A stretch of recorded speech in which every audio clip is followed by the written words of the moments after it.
मंदिर यात्रा विथ निकुराजवर आपले हार्दिक स्वागत आहे.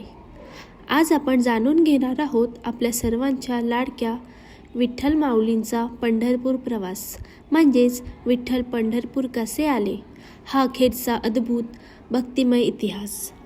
कथा सुरू होते वैकुंठातून. कधी काळी वैकुंठात भगवान श्री विष्णू माता रुक्मिणीसह विराजमान होते. सर्व देव त्यांची सेवा करण्यात मग्न होते. पण जमिनीवर, पृथ्वीवर त्यांचा सर्वात मोठा भक्त राहत होता, भक्त पुंडलिक.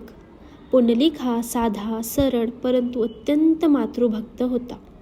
आईवडिलांची सेवा हीच त्यांची पूजा आणि त्यांच्या या सेवाभावाने संपूर्ण त्रिलोक प्रभावित झाला होता.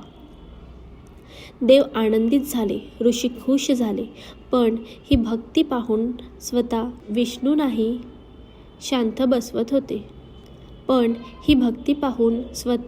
विष्णूलाही शांत बसवत नव्हते.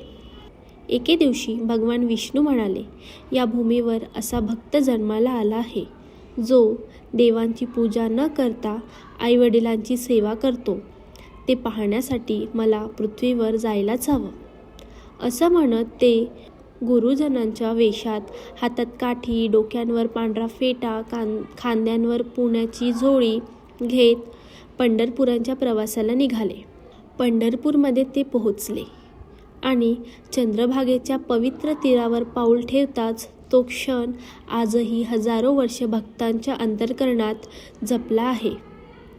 तिथे त्यांनी पाहिले, पुंडलिक आईवडिलांच्या चरणावर पाणी ओततोय, त्यांना प्रेमाने भोजन देतोय, त्यांची झोप तयार करतोय. हा दृश्य पाहून विष्णूंच्या डोळ्यात प्रेमाश्रू येतात. विष्णू पुंडलिकांच्या दारात आले. पुंडलिका दर्शन दे, असे भगवान म्हणाले. पण पुंडलिक त्या क्षणी आईवडिलांच्या सेवात गुंतलेला होता. त्याने देवाला थांबवत म्हणालं, देवा, मला वंदन, पण आता मी आईवडिलांच्या सेवेत आहे.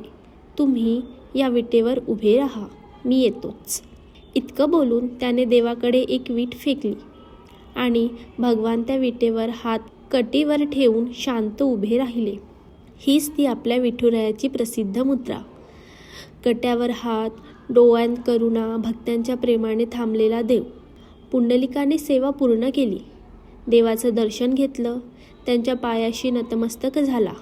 तेव्हा भगवान म्हणाले, पुंडलिका, या चंद्रभागेच्या तीरावर, या पवित्र भूमीवर मी कायमचाच राहीन.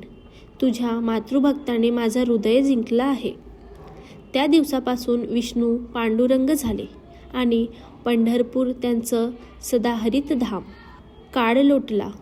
रुक्मिणी मातेलाही विठ्ठलांचा विलंब समजला. त्या देखील पंढरपूरला आल्या आणि मग विठ्ठल रुक्मिणीचं या पवित्र धामात पुनर्मिलन झालं. आजही या दोघांचे मंदिर चंद्रभागेच्या तीरावर प्रेमाने उभे आहे. भक्त पुंडलिकाच्या सेवाभावातून वारकरी पंथ जन्माला आला. पद्मपुराण, स्कंदपुराण, संत तुकाराम, ज्ञानेश्वर, नामदेव, एकनाथ, सावतामाळी, जनाबाई या सर्व संतांनी पंढरीची महिमा आकाशभर पसरवली. ज्ञानोबा, तुकोबा, माऊली, विठू या नावांनी आजही लाखो वारकरी दरवर्षी आषाढी वारीला विठ्ठलांच्या भेटीस धावत येतात. विठ्ठल पंढरपूरला कसे आले? उत्तर सोपं, भक्तीमुळे. आईवडिलांच्या निस्सीम सेवेने. भक्त पुंडलिकाने देवाला पृथ्वीवर आणलं. देव भक्तांच्या घरात आले, भक्तीने दिलेल्या विटेवर उभे राहिले आणि पंढरपूर भक्तीचं राजधानी बनलं. जर तुम्हाला ही कथा आवडली असेल तर मंदिर यात्रा विथ निकुराजला लाईक करा, फॉलो करा आणि सबस्क्राईब करायला विसरू नका. विठ्ठल विठ्ठल, जय हरी विठ्ठल.